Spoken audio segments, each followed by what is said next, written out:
अस्सलाम वालेकुम जी, कैसे हैं आप सब? होपफुली सब ठीक ठाक एवन फर्स्ट क्लास होंगे। आज जिस टॉपिक पे मैं बात करने जा रही हूँ, यकीन कीजिए थोड़ा सा अपने दिमाग से इस वीडियो को सुनेंगे ना तो शायद आप लोगों की आंखें खुल जाएं, मगर हमारे ये जो सियासतदान हैं इनकी आंखें नहीं खुल सकती, क्योंकि इनको सिर्फ अपनी जो भूख है ना, कुर्सी की भूख, उसके लिए ये अवाम का इस्तेमाल कर रहे हैं, ये अदारों का इस्तेमाल कर रहे हैं। सिर्फ इतना ही चल रहा है। 75 साल हो चुके हैं पाकिस्तान को इक़्तिदार में आए, मगर हमारे बाद जो कौमें हैं आज़ाद हुई वो तरक्की कर चुकी है, मगर हम स्टिल वही खड़े हैं। वही नहीं खड़े बल्कि उससे भी ज़्यादा गिर चुके हैं। हमारा सियासी मेयार जो है वो गिर चुका है, हमारा कौम का मेयार गिर चुका है, हमारे मुल्क का मेयार गिर चुका है। हम सिर्फ अदारों को बदनाम करने में, हम सिर्फ अपनी मुखालिफ पार्टी जो है उसको बदनाम करने में सिर्फ लगे हुए हैं और कुछ नहीं चाहिए हमें, ठीक है। यही मामलात हमारे सियासतदानों के चल रहे हैं। अभी तक बहुत से जमातें जो हैं इक़्तिदार में आई, बहुत से जमातें इक़्तिदार से हटी और यहाँ पर सिर्फ खींचातानी चलती रही, गिरेबान चाक करना चलते रहे, एक दूसरे पर तोहमतें लगाना चलती रही। यहाँ तक कि इन्होंने ये सब कुछ किया कि अदारों को भी गंदा करना शुरू कर दिया बीच में ही, कि सिर्फ हमारी कुर्सी बच जाए या फिर हमें दोबारा से कुर्सी मिल जाए।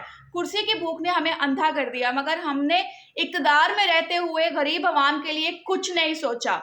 यहाँ तक कि हम बहुत कुछ कर सकते थे, मगर हमें सिर्फ अपनी कुर्सी की भूख ने आगे लगाई रखा। हम गरीब आवाम का कैसे सोचते? हम कैसे ये कर सकते थे इक़दामात के गरीब जो है वो रोटी अपनी लाइन में लगे बगैर हासिल कर सके? हम कैसे कर सकते थे कि किसी गरीब के बच्चे को तालीम जो है वो मुफ्त में मिल सके, ठीक है। हम कैसे कर सकते थे कि किसी गरीब ने अपना इलाज करवाना है तो वो एड़ियां रगड़े बगैर अस्पताल में जाकर अपना इलाज जो है वो प्रोटोकॉल के साथ कर सके?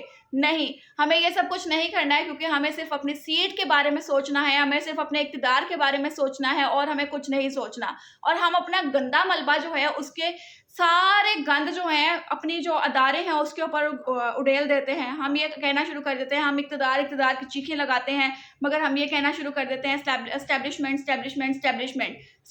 का आप क्यों नाम लेते हैं भाई? आपके अंदर इतनी हिम्मत नहीं है, आपके अंदर इतनी अकल नहीं है, आपके अंदर इतनी सलाहियत नहीं है कि आप कुछ इस मुल्क के लिए कर सकें। तो बाकी बात आ जाती है एस्टैब्लिशमेंट के ऊपर कि एस्टैब्लिशमेंट ने ये किया तो वो किया, इस तरह से हुआ तो उस तरह किया, हमारे हाथ बंधे हुए थे तो हमारा ये था तो हमारा वो था। तो यहाँ पर बात ये आती है कि आप जो कहते हैं फलां जनरल को ये किया था, फलां जनरल को ये किया था, आमरा जो है वो उन्होंने ये किया था, तो आप ये सब कुछ देखें कि अगर ये आमरियत का आप रोला रोते हैं ना, तो यहाँ पर अभी भी पाकिस्तानी आवाम हो या कोई भी मुल्क की आवाम हो, वो आपको ये चीज़ कहने के लिए गवाह है कि भाई जब उन लोगों का दौर था ना, पाकिस्तान बड़ा खुशहाल था, तरक्की गामजन काम भी हो रहे थे, पाकिस्तान की आवाम बड़ी खुशहाल थी, पूरी दुनिया में पाकिस्तान का नाम बहुत ही बेहतरीन था, हमारी फ़ौज की बहुत इज्जत थी। सब कुछ ख़राब किसने किया? आप जैसों ने इक़्तिदार में आने के बाद। गलतियां होती हैं आवाम से, और सबसे बड़ी गलती जो थी वो मेरे ख्याल से वो वर्ल्ड कप ही चल रहा है हमारे साथ, जो अभी तक चल रहा है, वो ना ही आता तो आज हम लोग को ये सब कुछ ना भुगतना पड़ता। तो ये सब कुछ गंद उगलने से बेहतर है कि आप लोग अपनी सीटों को बचाने से बेहतर है कि आप लोग मुल्क के लिए कुछ भला करने का सोचें, और यही आवाम होगी जो आप लोगों से मोहब्बत करेगी, और यही आवाम होगी जो आप लोगों के साथ खड़ी होगी, यही आवाम आपको वोट देगी। मगर अगर आप इस मुल्क के लिए कुछ बेहतर करते हैं, खुदारा गंद उगलना बंद करें, इस मुल्क की भलाई के लिए कुछ सोचें कि क्या कर सकते हैं और किस तरह से कर सकते हैं।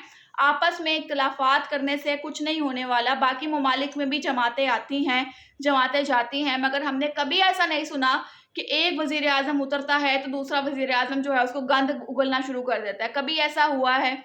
वहाँ पर ये होता है कि जो जिस वक्त इक़्तिदार में होता है वो अपने काम जो है वो प्रॉपर तरीके से सरअंजाम दे रहा होता है, मगर यहाँ पर क्या होता है, जो एक इक़्तिदार में है दूसरा इक़्तिदार में नहीं है, दूसरे ने अब बोलना शुरू कर देना है, गंद उगलना शुरू कर देना है, आवाम को भड़काना शुरू कर देना है, भाड़े के गुंडे लाना शुरू कर देने हैं।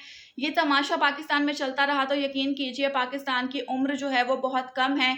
बस अल्लाह ही है जो इस मुल्क को बचा रहा है, इस मुल्क की आवाम को रोटी दे रहा है। अदरवाइज़ ये इन सियासतदानों ने कोई कसर नहीं छोड़ी कि ये मुल्क को बर्बाद करें, आवाम को बर्बाद कर दें। खुदारा इन सब मामलात से निकल कर कुछ ना कुछ इस मुल्क की भलाई के लिए करें, इस मुल्क की भलाई के लिए सोचें। और खैर कमेंट सेक्शन हमेशा की तरह आज भी आप लोगों के लिए ओपन है, बिकॉज आप लोगों ने वहाँ पर भी गंद ही उगलना है, इतना मुझे आइडिया है। अपना ख्याल रखें, दुआ में याद रखें। अल्लाह हाफ़िज़।